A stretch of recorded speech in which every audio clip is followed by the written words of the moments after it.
अस्सलाम वालेकुम, welcome again to my channel. Hope so आप सभी ठीक ठाक होंगे। मैं भी शुक्र अल्हम्दुलिल्लाह बिल्कुल ठीक ठाक हूँ। और आज जो है वो काफ़ी दिनों के बाद मेरी आपसे बातचीत हो रही है। आज भी पहले मेरा दिल था कि मैं ना सुबह के दिन व्लॉग अपलोड कर दूँ, फिर मैंने कहा कि मेरे ना सारे व्यूवर्स जो है ना उन्होंने भाग जाना है, उन्होंने कहना है लगता है आप ही ने जो है ना अब व्लॉग नहीं डालना है। लेकिन व्लॉगिंग छोड़ने का भी मेरा कोई प्लान नहीं है, बस कुछ कामों की मसरूफियत और चीज़ों की वजह से जो है ना मैं व्लॉग डेली अपना अपलोड नहीं कर पाती हूँ। तो खैर यहाँ पे दोपहर के वक्त का टाइम था और बच्चों के लिए मैं मेथी बना रही थी। आज फर्स्ट डे हम विंटर पे मेथी लेके आए हैं। जब से ये विंटर थोड़ा थोड़ा सा शुरू हुआ है ना, स्टार्ट ले रहा है, तो मेरे हस्बैंड मेथी लेके आए थे। और मेथी की ये खासियत ये है कि हमारे घर में सभी इसको बहुत शौक से खाते हैं, बट इसको जो बनाना है ना वो बड़ा मुझे मुश्किल काम लगता है, क्योंकि बारीक बारीक काटनी पड़ती है, हाथों का कलर चेंज हो जाता है और मेरे हाथों पे तो इसको काटते हुए ना कट भी बहुत लगते हैं। तो बस फिर मेरी हेल्पर आई थी ना, तो अल्लाह उसका भला करे, मैंने उसे कहा कि बाजी मेथी बना के चली जाइएगा, तो उसने ना मुझे सारी मेथी काट के बना के वो रख गई थी। और फिर मैंने इसको वॉश किया, तो ये बन भी बड़ी जल्दी जाती है, मतलब जब इसको बुनाई वगैरह करते हैं, और खाई भी बड़ी जल्दी जाती है। लेकिन सिर्फ जो इसको काटने वगैरह का होता है ना वो बड़ा लंबा काम हो जाता है। खैर मैं जो हूँ ना इसकी भुनाई करके बनाती हूँ। मैंने इसकी 10-15 मिनट भुनाई कर ली थी। और अब काफ़ी लोग होते हैं ना वो मेथी को भी पानी की तरह, पालक की तरह बनाते हैं, पानी डाल के उस तरीके से गलाते हैं। बट मैं इसी तरह ही भुनाई करके बनाती हूँ शुरू से ही, और मेरे बच्चों को भी ऐसी पसंद है। तो थोड़ी सी 15 मिनट आप हल्की आंच पे भुनाई कर लेना तो अच्छे से इसकी कड़वाहट चली जाती है। तो खैर खाना जो है ना मैं बनाने के बाद ऊपर आ गई थी टेरेस पे, और टेरेस पे आके जो है ना आज मैं टेरेस सफाई करने लगी थी। पहले तो मैंने कहा कि हेल्पर को कहूँगी टेरेस साफ़ कर जाए, लेकिन फिर मेरा ना मूड भी काफ़ी अच्छा था, मौसम भी खैर ना स्मोक वाला हुआ हुआ, पोल्यूशन तो काफ़ी है लाहौर में, लेकिन मौसम बेहतर तो हो गया है, पसीना नहीं आता है, काम करने का भी दिल कर रहा होता है। तो वैसे भी ना टेरेस से नज़ारा भी बड़ा ज़बरदस्त होता है, मौसम भी अच्छा था, तो मैंने कहा चले मैं ना खुद ही जाती हूँ टेरेस पे। और टेरेस पे आई तो मुझे कहा ना ये विंडो भी नज़र आ गई। मैंने कहा चलो विंडो भी साफ़ कर लेती हूँ। विंडो क्या जो शीशा है ना उसके ऊपर तो मेरा हाथ जाना नहीं था, काफ़ी ऊंची विंडो है। तो मैंने इस तरह वाइपर के ऊपर ना ये कपड़ा लगा लिया था, और ये सारा काला हो गया था क्योंकि विंडो के ऊपर काफ़ी मिट्टी थी। हालांकि मुझे पता भी है कि ये मैक्सिमम 2 दिन निकल जाएंगे, क्योंकि ओपन विंडो बाहर लगी हुई है, और आपको पता है जो डस्ट है वो तो फर्नीचर पे आने से नहीं रुकती है, तो इसने भी गंदा हो ही जाना है। लेकिन बस वो एक होता है ना कि मुझे मज़ा आ रहा था यहाँ पे काम करने में, और बड़ा अच्छा सा वो एक हवा चल रही थी, और वो सामने ग्रीनरी नज़र आ रही थी, और नीचे का ना सारा काम हेल्पर करके चली गई हुई थी।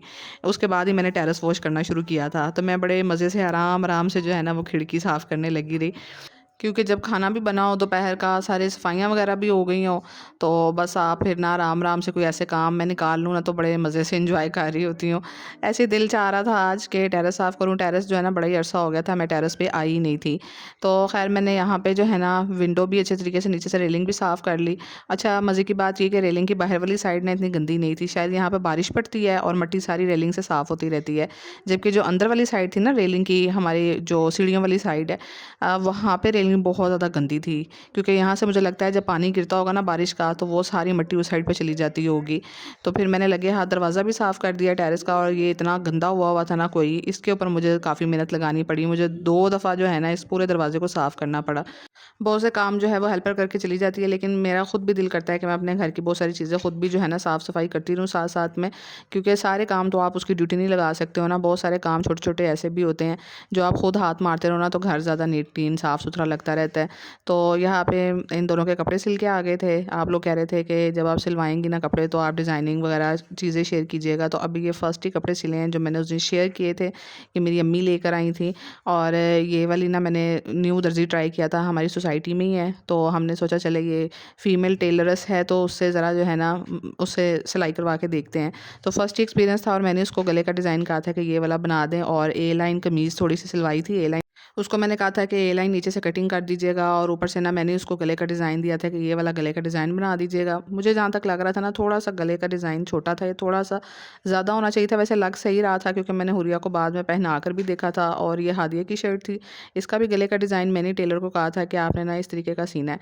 बस जो मुझे थोड़ा सा लग रहा था ना कि ये गले का जो ये ट्रायंगल टाइप का डिज़ाइन रखा था ना, ये थोड़ा उसने छोटा रख दिया था, क्योंकि मैंने जो उसको भेजा था ना वो थोड़ा सा लंबा था, ज़्यादा प्रोमिनेंट हो रहा था पहना हुआ। जबकि मैंने जब हादिया को पहना के देखा था ना तो इतना ज़्यादा प्रोमिनेंट नहीं हो रहा था, कट बिल्कुल छोटा सा आ रहा था नेक पे ना। तो ये थोड़ा-सा मुझे लगा कि थोड़ा-सा ना हुआ है। बाकी ये इलास्टिक वाले बाजू सिलवाए थे, उसके ऊपर लैस लगवा ली थी, और हादिया की जो शर्ट थी ना वो घुटनों तक थी, क्योंकि उसको था कि मुझे ना लंबी कमीज़ नहीं सिलवानी ज़्यादा। बाकी ओवरऑल स्टिचिंग तो ठीक थी, बस ये जो था ना गले का मुझे थोड़ा-सा हो रहा था कि थोड़ा कट अच्छा थोड़ा रखती ना वो अगर दर्जन, तो थोड़ा-सा ना ज़्यादा अच्छा लगना था। क्योंकि जो मैंने उसको गला भेजा था ना उसमें ट्रायंगल का कट काफ़ी प्रोमिनेंट हो रहा था ना, इस तरह लंबा सा ट्रायंगल था। तो ख़ैर बस ये थोड़ा-सा था, बाकी नीटनेस थी। और इनके थोड़े मैंने खुले से ट्राउज़र सिलवाए थे, क्योंकि जो बिल्कुल स्ट्रेट पैंट, स्ट्रेट पजामे होते हैं ना वो इनको ज़्यादा पसंद भी नहीं आते हैं, और इनको खुले-खुले से अच्छे लगते हैं। तो मैंने इनके लिए ना ये खुले थोड़े से, यानी बहुत लंबे भी नहीं, बहुत लंबे कह रही हूँ, चौड़े भी नहीं थे कि प्लाज़ो टाइप के हों, लेकिन थोड़े से ट्राउज़र टाइप के थे। तो इस तरह के खुले-खुले में ये काफ़ी कंफर्टेबल जो है ना इनको फ़ील होता है।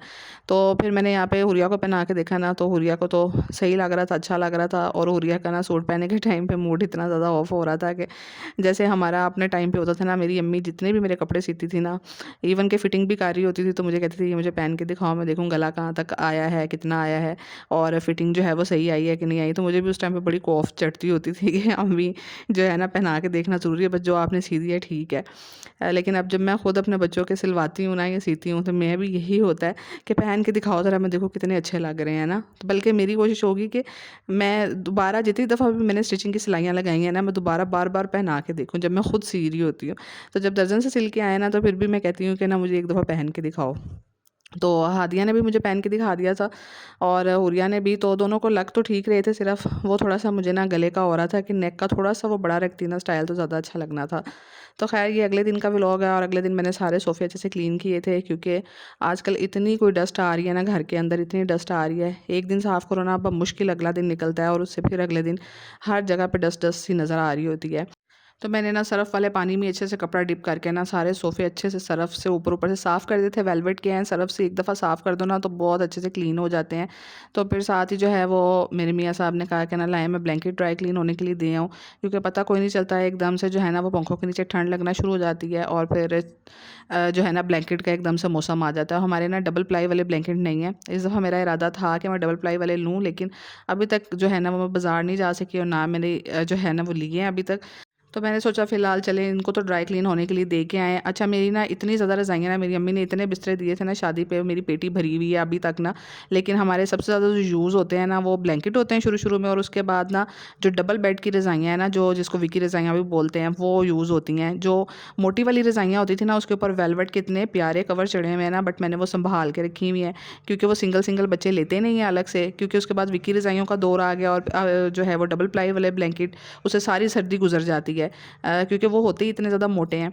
तो मेरी जो है ना पेटी भरी पड़ी है अभी, मतलब बिस्तरों की लेकिन मुझे पता है अगर मैंने उसमें से निकाला ना कोई भी वेलवेट वाली रज़ाई है, वो बच्चे शौक-शौक से तो लेंगे, बट उनको तय लगाना, रखना अलमारियों में, फिर स्पेस भी कम हो जाती है। क्योंकि रज़ाइयाँ काफ़ी मोटी होती हैं, वेलवेट के कवर चढ़े हो ना, तो वैसे भी आपको पता है जो दूसरी रज़ाइयाँ होती थी ना रुई वाली, काफ़ी मोटी होती हैं। तो वो नई-नई सारी पड़ी हुई हैं। जब भी हम भी बचपन में नई बिस्तरे अम्मी निकालती थी, तो तब शुरू में तो बड़े शौक से लेते हैं। तो अब ज़ाहिर-सी बात है वो बेड के ऊपर रश लगा रहे ना बिस्तरों का, तो मुझे वो पसंद नहीं है। तो फिर उनको अलमारियों में घुसाऊँगी, और वो भी ख़राब होंगे, अलमारियों में स्पेस भी कम रहेगी, तो इसलिए फिर मैं उनको निकालती नहीं हूँ। मैंने बड़े अच्छे से ना प्यार से बिस्तर सँभाल के रखे हुए हैं। मेरी अम्मी ने बड़ी मेहनत से उस टाइम पे बड़े ज़बरदस्त किस्म के बिस्तरे बना के दिए हुए हैं। तो मैं ये बिल्कुल नहीं चाहती कि जब चीज़ ज़्यादा हो ना तो आप उसको बड़ी रफ़ली यूज़ करते हो, क्योंकि अक्सर होता है ना जब चीज़ कम हो तो बड़े प्यार से यूज़ होती है। जब चीज़ बिस्तरे कोई भी चीज़ हो गई ना, जब आपके पास वो बहुत ज़्यादा क्वांटिटी में होती है ना, तो आप रफ़ली बस निकाल-निकाल के फेंक ही जाते हो कि बस ठीक है, काफ़ी पड़ी हुई है तो बस निकाल के लेते जाओ। तो मैं इस तरह बिल्कुल नहीं करना चाहती। इसलिए मैंने उनको ना बड़े जो है ना वो अच्छे से सँभाल के रखा हुआ है। वो भी बिल्कुल टाँके हुए हैं, उनके टाँके भी नहीं खोले हुए ना। जब टाँके दिए थे बिस्तरे वो इसी तरीके से पड़े हुए हैं।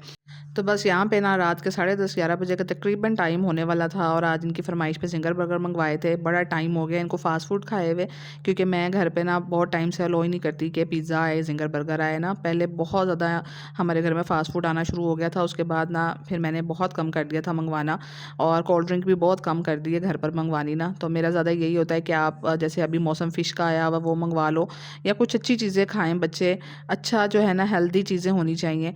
तो बस इसी वजह से मैं घर पर ना अलाउ नहीं करती, लेकिन अब इनकी ना फ़रमाइश थी, इन्होंने ज़िद लगाई हुई थी क्योंकि जहाँ पे पेरेंट्स थोड़े से नरम पड़ जाए ना, थोड़ी सी नरमी, वहाँ बच्चे भी फिर फ़ौरन से ज़िद लगा लेते हैं, उनको फ़ौरन वाइब्स पहुँच जाती हैं कि इस टाइम हमारे पेरेंट्स ना मान जाएँगे, थोड़े से नरमी इख्तियार की हुई है इन्होंने। तो बस यहीं पे आज के व्लॉग को एंड करती हूँ। आई होप सो आपको अच्छा लगा होगा। बाकी जिन लोगों ने लाइक करना है वो लाइक भी ज़रूर करते हैं, अच्छा सा कमेंट भी ज़रूर करते हैं। फिर भी मैं आपको ज़रूर याद करवा देती हूँ कि लाइक भी करना, सब्सक्राइब भी कर देना और कमेंट भी करना। नेक्स्ट वीडियो में मिलूँगी। अल्लाह हाफ़िज़।